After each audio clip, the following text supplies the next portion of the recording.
Olá! Já pararam para pensar se existem mais dimensões do que aquelas que a gente consegue enxergar? Hoje, nós vamos mergulhar fundo no mistério da quarta dimensão. É um conceito que fica ali, sabe, na fronteira entre a matemática, a física do nosso universo e a mais pura ficção científica. Preparados para essa viagem? Para começar, vamos fazer um exercício de imaginação. Tenta aí, agora mesmo, visualizar uma nova direção. Mas não pode ser para cima ou para baixo, nem para a esquerda ou direita e muito menos para frente ou para trás. Tem que ser uma outra, completamente nova. É quase impossível, né? Pois é exatamente aí que o mistério da quarta dimensão começa.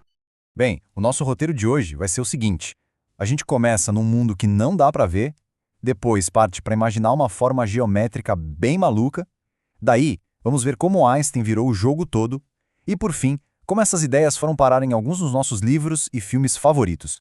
Nossa primeira parada, um mundo além da visão. Para começar a entender algo que a gente simplesmente não consegue enxergar, vamos precisar de uma ferramenta muito poderosa, a analogia.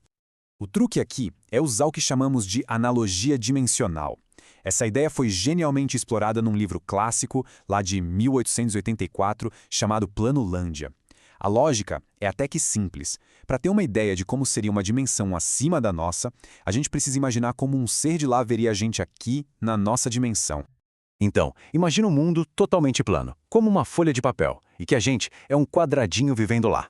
De repente, uma esfera, um ser de 3 dimensões, atravessa esse nosso mundo. Para o quadradinho, a esfera ia aparecer do nada, como mágica. Esse ser 3D conseguiria ver o interior de todas as formas 2D e até tirar algo de um cofre trancado, sem quebrar nada, só pegando por cima. Agora, vamos pegar essa mesma lógica e aplicar no nosso mundo.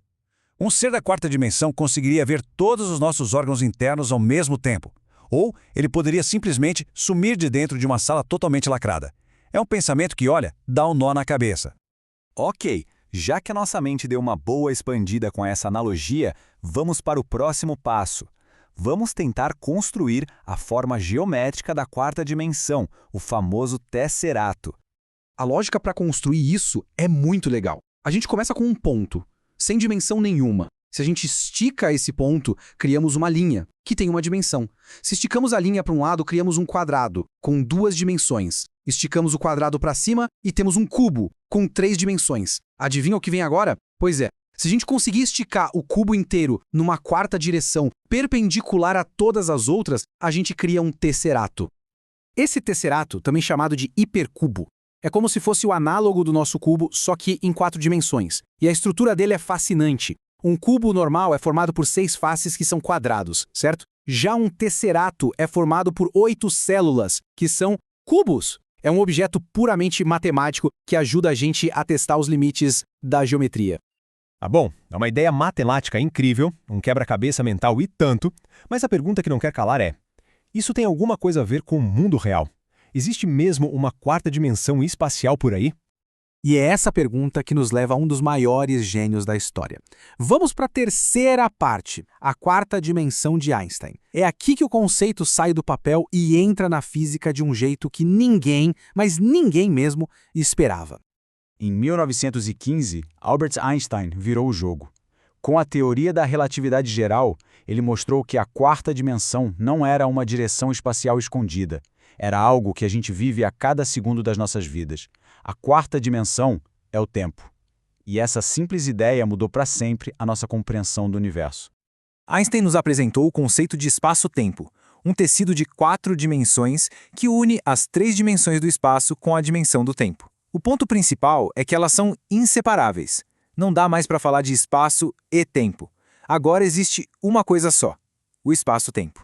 Certo. Então, se o tempo é a quarta dimensão, como é que isso afeta o universo? A resposta é surpreendente e tem a ver com a gravidade. Einstein basicamente reimaginou a gravidade não como uma força, mas como a própria forma do universo. Antes de Einstein, todo mundo via a gravidade como Newton, uma força misteriosa que puxava as coisas. Mas o que Einstein disse foi: não tem força nenhuma. A gravidade é só o efeito que a massa e a energia têm de curvar, de deformar o tecido do espaço-tempo. Imagina um lençol esticado e a gente coloca uma bola de boliche no meio. Ele afunda, certo? Se a gente rolar uma bolinha de gude perto, ela não vai ser puxada pela bola de boliche. Ela só vai seguir a curva do lençol. É a mesma coisa com os planetas. eles não estão sendo puxados pelo Sol, eles só estão seguindo o caminho mais reto possível através de um espaço-tempo que foi curvado pela massa do Sol. A gravidade é, literalmente, a geometria do universo.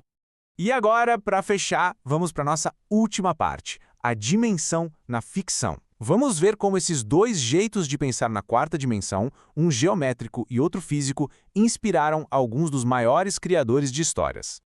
Primeiro, claro, o Planolândia. Esse livro não só usa o mundo 2D para fazer a gente pensar sobre dimensões, como também é uma crítica social bem inteligente da época. É uma obra essencial que abriu a cabeça de muita gente para essas ideias. Décadas depois, o livro Uma Dobra no Tempo pegou o nome da forma geométrica, o tesserato, e usou para descrever uma viagem pelo espaço-tempo de Einstein. No livro, o tesserato é uma forma de dobrar o universo para viajar instantaneamente. É uma mistura muito criativa dos dois conceitos que a gente viu. E quem não se lembra do filme Interestelar? Ele levou essa ideia para um outro patamar, mostrando o tempo como um lugar físico, onde o personagem principal podia navegar pelos momentos do passado como se estivesse andando por uma biblioteca. Uma imagem visualmente espetacular da quarta dimensão. Então, no fim das contas, a quarta dimensão é um conceito com duas faces.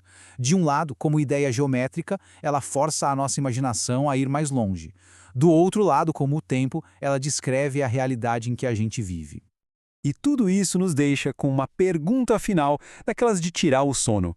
Se o tempo é realmente só mais uma dimensão, como a altura ou a largura, será que isso significa que o futuro já existe, inteirinho, só esperando a gente chegar lá?